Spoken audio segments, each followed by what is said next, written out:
Kualitas sebuah hubungan tidak ditentukan dari seberapa lama Anda mengenal seseorang, tapi seberapa dalam Anda mengenal seseorang. Orang yang mengenal Tuhan tuh percaya sama Tuhan. Kepercayaan lahir dari hubungan. Tuhan lebih suka kasih setia dan pengenalan akan Allah daripada korban kita. Hosea 6 ayat 6. Sebab aku menyukai kasih setia dan bukan korban sembelihan. Dan menyukai pengenalan akan Allah lebih daripada korban-korban bakaran. Tahu gak, Tuhan tuh romantis banget tuh. Tuhan tuh gak butuh apapun dari kita. Dia lebih mau kita. He wants you more than anything. Apapun yang kita bisa lakukan buat Tuhan, apapun yang kita bisa berikan buat Tuhan, Tuhan kasih tahu kita, itu tuh bukan yang aku mau. Yang aku mau tuh kamu. Tuhan tuh gak butuh uang saudara. Pekerjaan Tuhan yang butuh. Kalau Anda perhatikan, kebanyakan orang lebih suka berkat Tuhan daripada belajar mengenal Tuhan. Terbukti dari doa, orang lebih banyak doa, Tuhan berkati saya, daripada bertanya,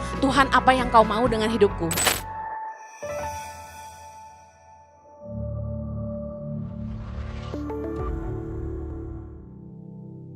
Saya akan khotbah tentang kasih setia dan pengenalan akan Allah bagian yang kedua.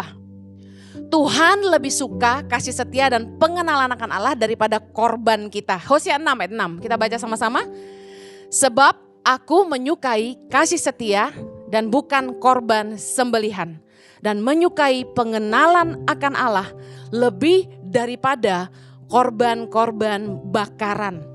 Tahu gak, Tuhan tuh romantis banget loh. Tuhan tuh gak butuh apapun dari kita.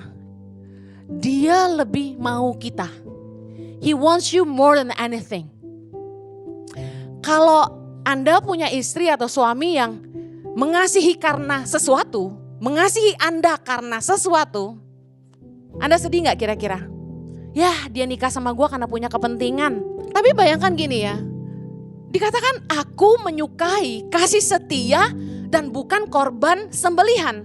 Aku menyukai pengenalan akan Allah lebih daripada korban-korban bakaran. Ibaratnya gini, apapun yang kita bisa lakukan buat Tuhan, apapun yang kita bisa berikan buat Tuhan, Tuhan kasih tahu kita, itu tuh bukan yang aku mau. Yang aku mau tuh kamu. Keren gak sih? Suatu hari suami saya pernah ngomong gitu sama saya. Ada hamba Tuhan yang bisikin dia gini, hamba Tuhan itu bilang ke saya gini, Bu Heni, Pak Jojo tuh pelayanan keliling terus ya, sibuk ya? Saya bilang iya, kadang-kadang sampai tukar koper tuh di airport, saking padat jadwalnya. Terus dia bilang gini, Ibu tahu gak kenapa Pak Jojo suka khotbah keliling, pergi-pergi terus? Enggak, dalam hati saya, lu kepo amat sih ya kan? Laki-laki gue gitu kan? Tapi saya iseng aja bilang, enggak, kenapa Pak? Terus dia jawab gini, soalnya dia gak suka dekat sama Bu Heni. Bayangin loh, racun banget tuh perkataan. Ini pendeta bukan pendekar. Dia ngomong gitu sama saya, itu ya. Makanya omongan orang tuh kalau jahat ya, masuknya tuh ke lubuk hati yang paling dalam, tau gak sih? Ke ubun-ubun, ke alam bawah sadar. Saya tuh sampai terngiang-ngiang terus omongan saya. Sementara suami saya pergi pelayanan, saya tuh langsung gini, pantesan dia sibuk-sibuk. Ternyata dia gak mau di rumah karena gak mau dekat sama gua gitu kan. Wah, saya depresi. Nah, sejak hari itu kalau Jojo pergi pelayanan saya marahin. Kamu sibuk, gak punya waktu sama aku dan anak-anakku. Kamu pergi terus, pelayanan terus. Yang kami butuhkan itu kamu, bukan uangmu. Padahal uang juga sih. Buat bayaran cicilan rumah kan lumayan ya ibu-ibu. Nah, one day saya udah marah-marah terus, akhirnya dia tanya, kamu kenapa sih jadi marah-marah terus gitu loh. Ya karena omongan jahat itu terekam di alam bawah sadar saya. Dan akhirnya dia bilang gini sama saya, yang aku mau tuh cuma kamu. Cie, itu mah gue melted banget. Nah, Tuhan itu lebih suka kita tuh kenal sama dia. Kita tuh ngerti dia gitu loh. Kenal baik sama dia. Tuhan tuh enggak, sebenarnya gini, sejujurnya ini omongan pendeta yang enggak akan pernah diomongin. Tapi saya ngomong, Tuhan tuh enggak butuh uang saudara. Eng. Pekerjaan Tuhan yang butuh. Karena buat bikin kebaktian di Moy butuh sewa. Ada amin? Buat nyalain AC butuh bayar listrik. Ada jemaat yang pindah cuma gara-gara Kebaktian pertama kurang dingin, bayangin. Sejak itu kita bikin full AC semua dari 1 Ibu 2, 3, 4. Saya coba duduk di sana tadi ibadah pertama, kedinginan. Saya bilang hebat sih kalau dia bilang kurang dingin. Pekerjaan Tuhan yang butuh uang, bukan Tuhan. Tuhan pengen kita ngerti dia, kenali hatinya, kenali apa yang dia mau dalam hidup kita. Ada orang-orang yang berbisnis, mereka pakai cara-cara dunia, pakai cara-cara kotor. Mereka enggak lakukan sesuai dengan kebenaran firman Tuhan. Lalu mereka berpikir, mereka bisa nyogok Tuhan. Mereka pikir kalau mereka kasih persembahan ke gereja banyak-banyak, nyumbang ke panti asuhan banyak-banyak, nyumbang ke panti jompo banyak-banyak, itu bisa ngapus dosa. Masalahnya gini, persembahan kita enggak menebus dosa kita. Karena hanya satu-satunya yang bisa menebus dosa kita adalah Yesus Kristus. Amen. Tuhan gak butuh sogokan kita. Yang Tuhan mau tuh kita ngerti jalan-jalannya. Mazmur 103 ayat 7. Baca sama-sama. Ia telah memperkenalkan jalan-jalannya kepada Musa. Perbuatan-perbuatannya kepada orang Israel. Lihat baik, antara Musa dan orang Israel ada perbedaan. Orang Israel cuma tahu perbuatan-perbuatan Tuhan, yang artinya apa? Mujizat-mujizat yang Tuhan buat. Tiang awan, tiang api, roti mana, burung puyuh. Itu yang orang Israel lihat. Tapi orang Israel gak kenal Tuhan. Sedangkan Musa bergaul karib dengan Tuhan. Muka dengan muka. Tuhan kasih tahu Musa isi hatinya. Apa yang dia mau dari bangsa Israel. Dia memperkenalkan, kata firman Tuhan, jalan-jalannya. Kalau Anda perhatikan, kebanyakan orang lebih suka berkat Tuhan daripada belajar mengenal Tuhan. Terbukti dari doa, orang lebih banyak doa, Tuhan berkati saya, daripada bertanya, Tuhan apa yang kau mau dengan hidupku. Kemudian, kita lihat misalnya Anda punya sebuah usaha. Pegawai-pegawai Anda akan lebih peduli apa yang bisa Anda berikan untuk dia daripada mengerti isi hati Anda. Makanya menurunkan visi kepada orang yang bekerja kepada kita itu setengah mati kalau mereka gak punya hati. Dari sekian puluh orang yang melayani bersama kita, katakan cuma beberapa yang benar-benar nangkap isi hati kita. Selebihnya mereka cuma kerja makan gaji. Ini yang Tuhan alami. Kebanyakan orang cuma mau berkatnya Tuhan tapi gak mau tahu Tuhan. Gak mau tahu isi hati Tuhan, gak pengen kenal Tuhan lebih lagi. Beberapa pemimpin lebih ke task oriented daripada people oriented. Apa artinya? Ketika kita punya staff atau Anda seorang pemimpin di sebuah organisasi, kalau Anda seorang yang fokusnya kepada tugas, Anda biasanya mengabaikan hubungan. Contoh, tiap kali ketemu yang ditanya apa? Gimana? Target udah nyampe belum? Yang saya suruh kamu kerjakan sudah dikerjakan belum? Nggak ada basa-basi, nggak ada nanya, apa kabar kamu? Kamu sehat? Tapi seorang pemimpin yang people oriented, berfokus kepada hubungan. Kita ketemu dia, pasti akan tanya, gimana kabar kamu?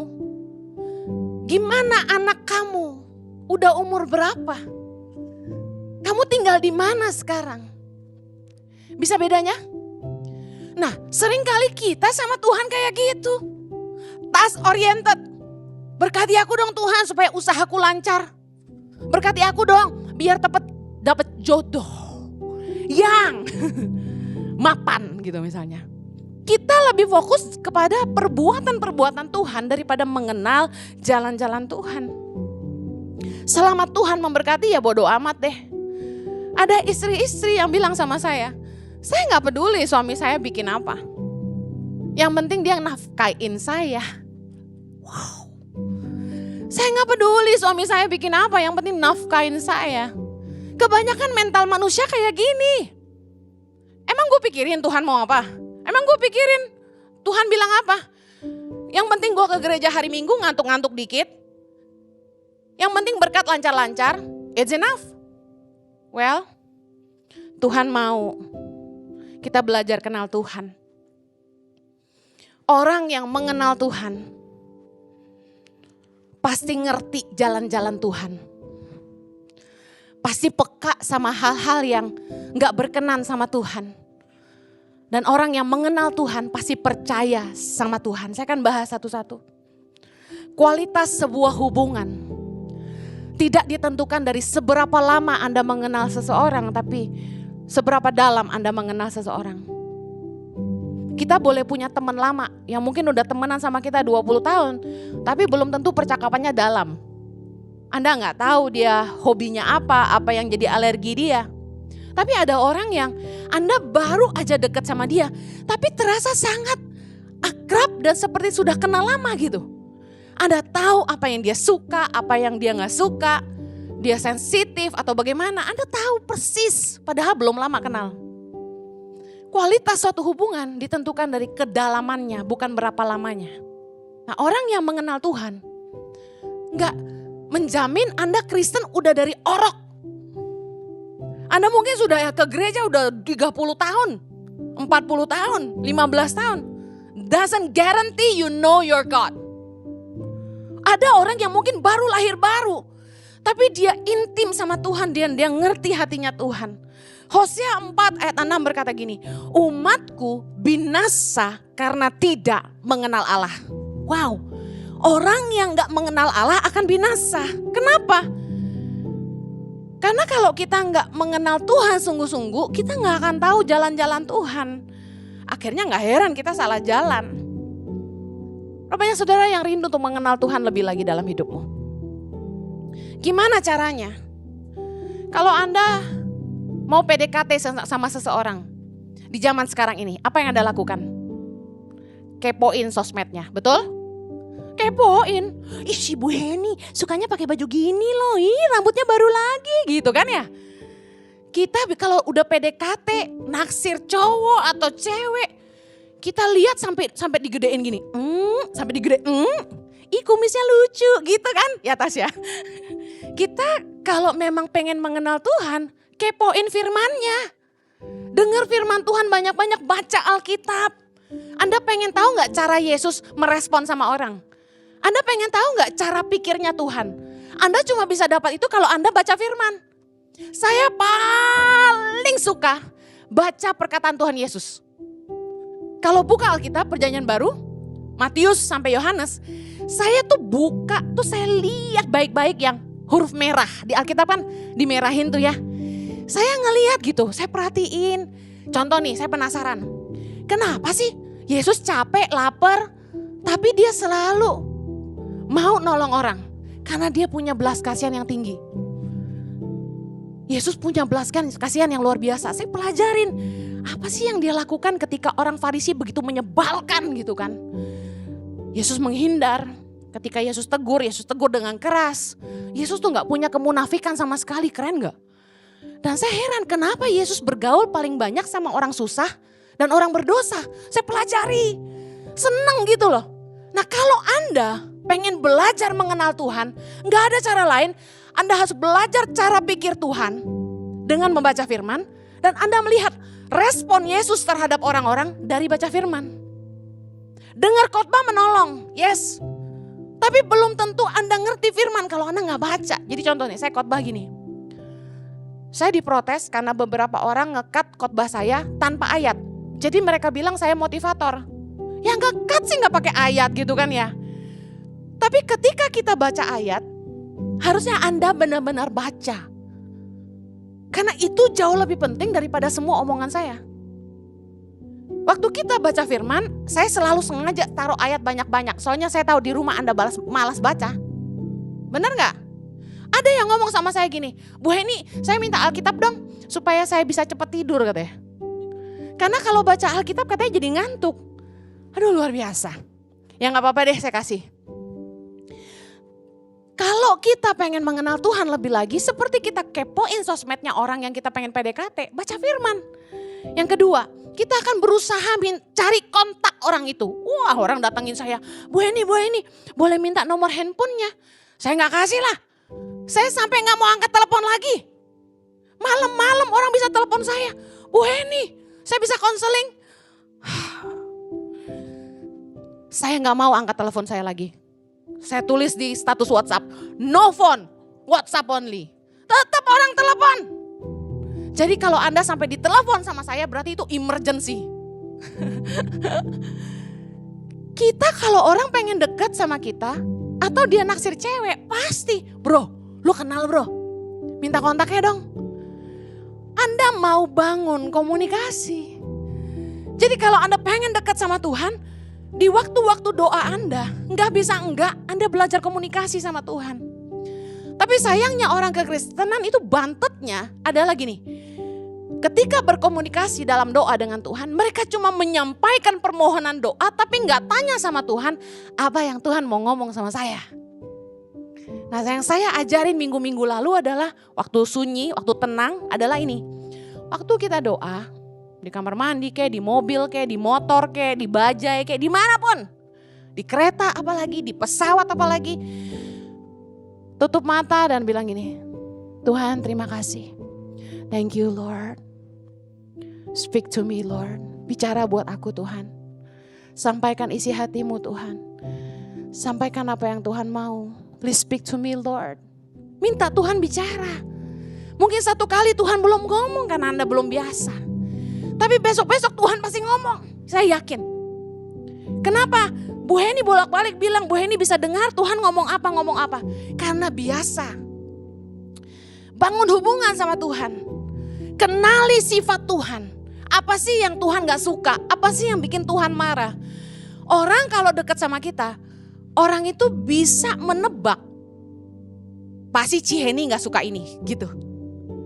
Satu kali saya sama Mison, anak saya dari Papua. Kami pergi lihat sebuah villa di puncak. Terus pas kami keluar, Mison ngomong gini, ini kalau so kasih di mama pasti bangun so bagus-bagus memang. Dia bilang gitu. Artinya dia bilang gini, ini kalau villanya udah dikasih ke mama, udah pasti mama yang bangun nih pasti bagus gitu istilahnya. Karena saya gemes kalau lihat orang punya duit tapi pelit. Kalau saya banyak duit, bikin bagus satu kali, bahasanya gitu. Gemes gitu loh, kalau duit ada tapi pelit. Nikmatilah hidupmu, amen. Saya gemes, ini renovasi kok nanggung amat sih. Gitu kan, gemes gue. Naluri desainer interior bergejolak. Jemaat Ici udah gemes ya lihat lobi ganti-ganti. Sampai ada pengerja yang bilang gini, Ci, lu ya gue bilangin ya, ini yang terakhir ya. Dia bilang gitu, Cici jangan ganti-ganti lagi, udah cakep dia bilang gitu. Kafenya udah bagus dia bilang gitu. Nah orang kalau ngerti saya pasti tahu, wah Ciheni mah mudi. Bukan mudi, ganti-ganti itu karena kebutuhan. Yang impact kids, ruangannya kurang, ruangannya sempit. Bisa gak ruang meeting jadi impact kids? Kita lihat, kalau mejanya diangkat tetap kecil. Ya udah dibongkar deh, bongkar lagi.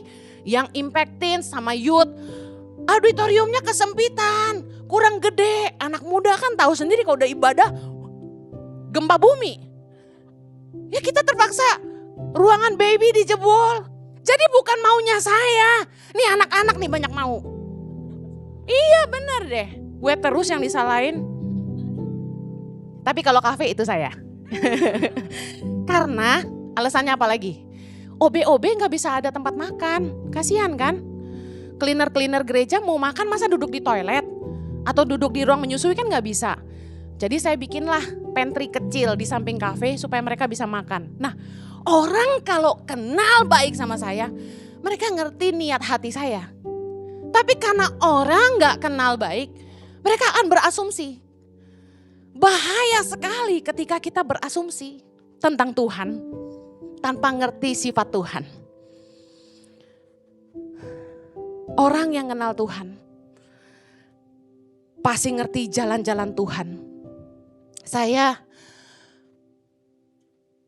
sangat paham dan sangat hafal bau kopi.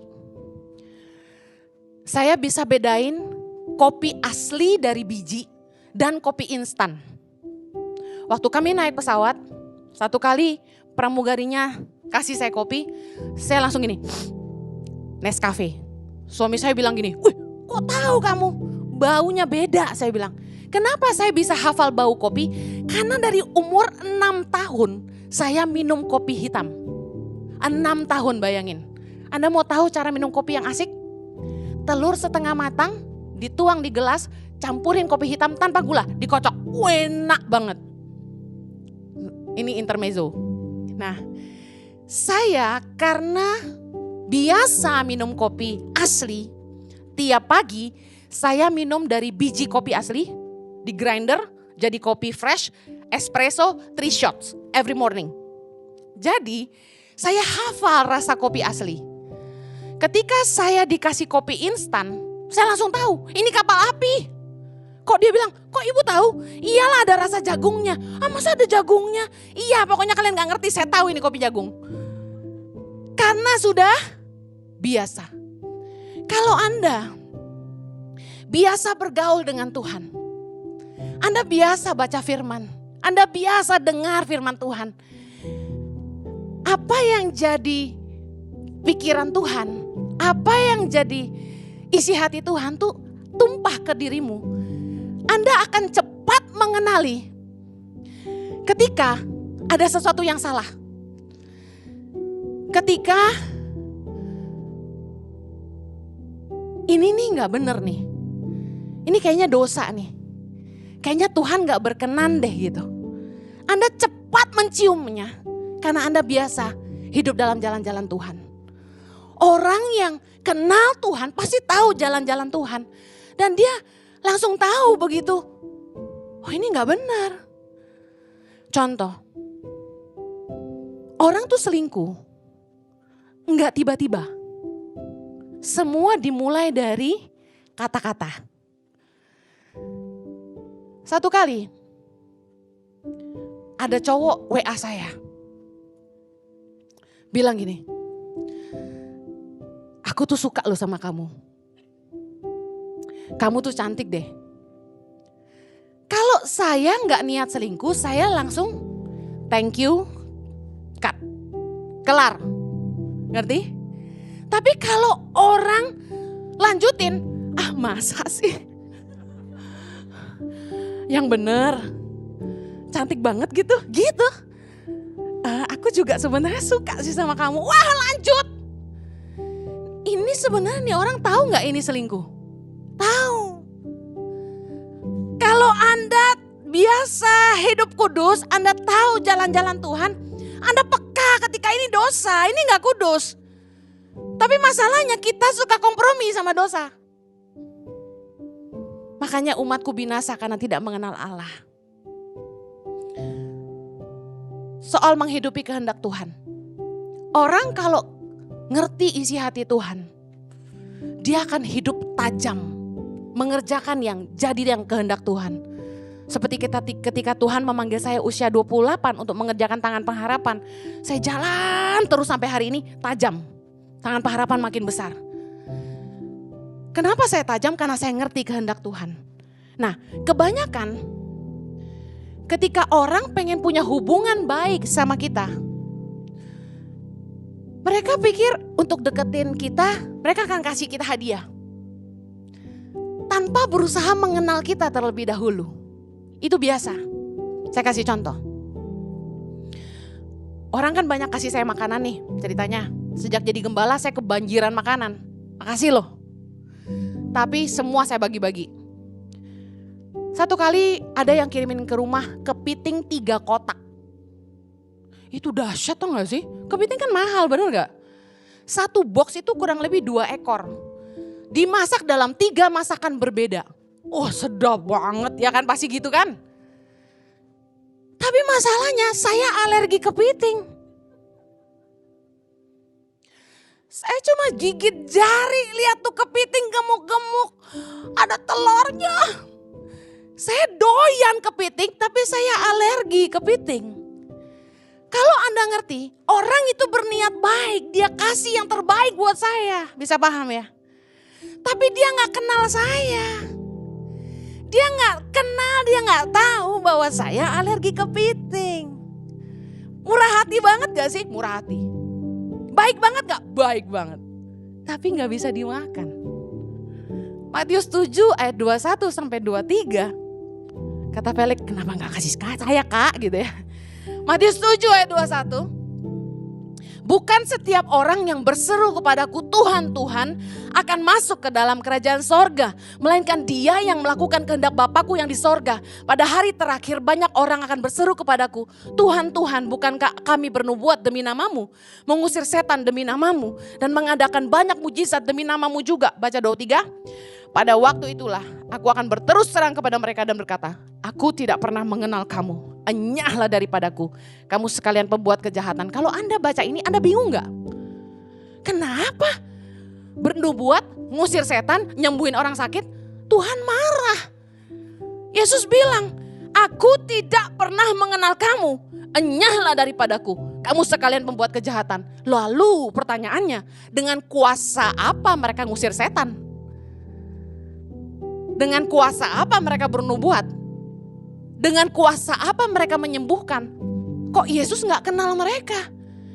Kadang-kadang seringkali kita terkecoh dengan pemakaian Tuhan. Kita semua pengen dipakai Tuhan karena kita lihat keren banget kan? Dulu saya ngefans sama Darlene Check. Seorang worship leader wanita luar biasa dari Hillsong, Australia. Saya sekolah di Hillsong, saya ambil Creative and Art majoring in vocal. Saya pengen kayak Darlene. Kalau saya lihat dia di TV, saya sampai cium. I'm gonna be like you, I'm gonna be like you. Saya mimpin pujian, saya pakai jas panjang seperti Darlene, saya beli boot seperti Darlene. Jadi kalau ke gereja Hillsong tuh gue liatin bootnya. Makanya saya ngerti sih, kalau ada ibu-ibu yang suka beli batik tangan pengharapan, kasih foto saya ke tim merchandise. Saya mau yang kayak Bu Heni, saya paham. Karena saya juga gitu dulu. Saya beli bootnya, saya beli jas panjangnya. Terus saya mimpin pujian kayak dia. Now wah gitu-gitu deh. Mendesah-mendesah gitu kan. Lututnya ditekuk-tekuk. Bagusan dia daripada saya sih. Tapi intinya gini. Kita terkecoh. Kita pengen Tuhan pakai kita. Padahal di ayat 21 Yesus bilang gini, bukan setiap orang yang berseru kepadaku Tuhan, Tuhan akan masuk ke dalam kerajaan sorga. Melainkan dia yang melakukan kehendak Bapakku yang di sorga. Nah banyak kali orang pengen dipakai Tuhan tapi mereka gak mau kenal Tuhan. Mereka gak mau tahu isi hati Tuhan. Saya ikut Tuhan dari umur 16 tahun sampai umur 28 tahun. Berapa tahun tuh? Coba hitungin tolong. 12. Selama 12 tahun saya gak ngerti apa yang Tuhan mau buat saya. Ternyata apa yang saya tekuni 12 tahun, belajar nyanyi, bayar guru piano, itu gak membuahkan apa-apa. Hari ini saya bukan Heni Simorangkir. Hari ini saya bukan Heni Idon yang bisa main piano. I'm nothing like that. Tuhan punya rencana yang berbeda. Dan itu hanya bisa dikenali kalau kita kenal Tuhan. Kita bukan hanya mau pemakaian Tuhan, tapi kita mau kenal isi hati Tuhan. Nah, saya bersyukur umur 28 Tuhan izinkan saya mengenal Tuhan sungguh-sungguh. Kalau hari ini Anda pikir Anda udah pelayanan, pertanyaan saya cuma tahu, satu aja. Anda kenal gak isi hati Tuhan? Saya suka nyanyi, tapi saya bukan penyanyi. Orang-orang yang kenal Tuhan, pertama dia peka dengan hal-hal yang tidak berkenan kepada Tuhan. Tadi saya udah ngomong. Yang kedua, dia ngerti isi hati Tuhan. Yang terakhir, orang yang mengenal Tuhan tuh percaya sama Tuhan. Kepercayaan lahir dari hubungan. Katakan sama-sama. Kepercayaan lahir dari hubungan. Iman lahir dari hubungan. Familiarity give the sense of security. Familiarity give the sense of security. Artinya apa? Kalau kita kenal dengan sesuatu, itu tuh memberi rasa aman. Saya kasih contoh. Anda ke supermarket. Meskipun ada berbagai merek biskuit, saya yakin Anda akan beli yang Anda kenal mereknya. Setuju? Anda lihat minyak goreng. Mereknya macam-macam. Meskipun Anda pengen beli yang paling murah, tapi kalau Anda lihat mereknya Anda nggak jelas, Anda beli nggak? Enggak. Ketika kita kenal dengan sesuatu atau seseorang, itu memberi rasa aman. Waktu kita ketemu dengan orang, kelihatan tampangnya serem, kita takut gak? Takut, karena kita selalu judge orang dari luar. Padahal banyak orang yang wajahnya penjahat, hatinya malaikat. Tapi kita gak akan merasa aman karena kita gak dekat. Kita gak kenal. Daniel 11 ayat 32 berkata gini, umat yang mengenal Allahnya akan tetap kuat dan bertindak. Badai sebesar apapun dalam hidup kita gak akan menggoncang iman kita kalau kita itu punya kepercayaan yang besar sama Tuhan. Masalahnya kepercayaan iman hanya lahir dari hubungan. Saya mau tutup dengan 3 hal. Yang pertama, orang yang gak kenal Tuhan. 3, ciri-ciri orang yang gak kenal Tuhan. Yang pertama, basa-basinya banyak. Kalau Anda belum kenal orang, biasanya basa-basi tingkat tinggi, betul? Anaknya berapa? Terus lupa. Matius 6 ayat 7, baca sama-sama. Lagi pula, dalam doamu itu, janganlah kamu bertele-tele seperti kebiasaan orang yang tidak mengenal Allah. Mereka menyangka bahwa karena banyaknya kata-kata doanya akan dikabulkan. Yesus ngajarin kita, ini Yesus yang ngajarin kita. Please, kalau doa jangan bertele-tele. Saya kebayang ya, Yesus kan di sorga jadi dia turun ke dunia buat kasih tahu kita. Please kalau doa jangan panjang-panjang, gue udah gak tahan dengernya. Bapa kami yang di sorga, dimuliakanlah namamu. Kami berdoa untuk alam semesta, cacing-cacing semut, bintang di langit, bunga-bunga di padang, dan keledai dan semuanya yang ada. Tuhan, kemurahan-Mu amat besar. Kalau kami bisa menikmati semua yang ada. Kami ingin makan ya Tuhan, kami teringat kepada janda-janda, anak-anak yatim piatu, semua burung-burung di udara, ikan-ikan di lautan, semua didoain. Saya bercanda tapi Anda ngerti maksud saya kan? Saya kebayang Tuhan tuh gak tahan dengerin doa orang munafik. Lu kayak gue gak tahu isi hati itu, udah gak usah basa-basi, ngomong aja. Orang kalau kenal sama Tuhan gak basa-basi. Saya kalau doa makan tuh gak panjang. Bodoh amat orang hakimin saya. Saya cuma bilang gini, Bapak terima kasih buat makanan ini. Amin. Saya makan. Kalau Jojo bilang gini, kamu pimpin doa, panjangan dikit biar gak dihakimi. Bapak terima kasih buat makanan ini. Kami bersyukur kalau kami boleh makan apa yang kami mau makan. Tolong supaya jadi kesehatan, gak bikin kami gendut, gak bikin kami kolesterol, dalam nama Yesus. Amen. Sederhana. Kalau orang kenal Tuhan gak basa-basi. Kita basa-basi karena kita gak kenal, canggung kan. Matius 6 ayat 8 berkata gini, jadi janganlah kamu seperti mereka karena Bapamu mengetahui apa yang kamu perlukan sebelum kamu minta kepadanya. Katakan amin. Udah jangan bertele-tele, ngomong aja. Yang kedua, orang yang gak mengenal Allah hidup dalam kekhawatiran. Matius 6 ayat 31. Sebab itu janganlah kamu khawatir dan berkata, apakah yang akan kami makan? Apakah yang akan kami minum? Apakah yang akan kami pakai? Ayat 32 sama-sama. Semua itu dicari bangsa-bangsa yang tidak mengenal Allah. Akan tetapi Bapamu yang di sorga tahu bahwa kamu memerlukan semuanya itu. Khawatir tanda tidak percaya. Bapa di sorga tahu yang kita butuhkan. Matius 7, Yesus bilang gini ayat 9. Adakah seorang daripadamu yang memberi batu kepada anaknya jika ia meminta roti? Atau memberi ular jika ia meminta ikan? Jadi jika kamu yang jahat tahu memberi pemberian yang baik kepada anak-anakmu, apalagi Bapamu yang di sorga, ia akan memberikan yang baik kepada mereka yang meminta kepadanya. Kalau kita tuh sungguh-sungguh mengenal Tuhan, kita tahu bahwa dia Bapa yang baik. Katakan dia Bapa yang baik. Dia lebih baik dari Bapa kita di bumi. Kalau kita percaya kepada Bapa, ketika kita berdoa, bukan berkat yang kita minta. Harusnya kita fokus, apakah hidup saya berkenan sama Tuhan? Apakah saya melakukan apa yang dia mau dalam hidup saya? Dan fokus kita harusnya gini, mengucap syukur aja. Saya percaya kalau anak tuh nyenengin orang tua, apa aja yang dia minta kita kasih. Yang terakhir, Orang yang belum kenal gak punya rasa aman. Tadi saya bilang kita gak akan aman dekat dengan orang asing. Kita kalau dideketin orang yang kita gak pernah kenal, asik kita gak merasa aman. Apalagi kalau penampilannya menakutkan, pasti kita ngeri sama dia. Tahukah Anda bahwa berkat Tuhan gak cuma uang, gak cuma kesehatan, gak cuma sukacita. Tahu gak berkat Tuhan yang luar biasa apa? Rasa aman. Kalau Anda hidup dalam kekhawatiran, Anda selalu khawatir ini dan itu, Anda selalu berasumsi hal-hal yang belum pernah terjadi. Anda harus belajar dekat sama Tuhan. Karena ketika Anda dekat dengan Tuhan, Anda punya rasa aman. Anda pikir, saya ini berwajah stres gak? Enggak. Padahal tahu gak tiap bulan Yayasan Tangan Pengharapan harus transfer uang berapa? Kurang lebih 2,5 miliar. Ada kelihatan stres? Enggak. Kenapa?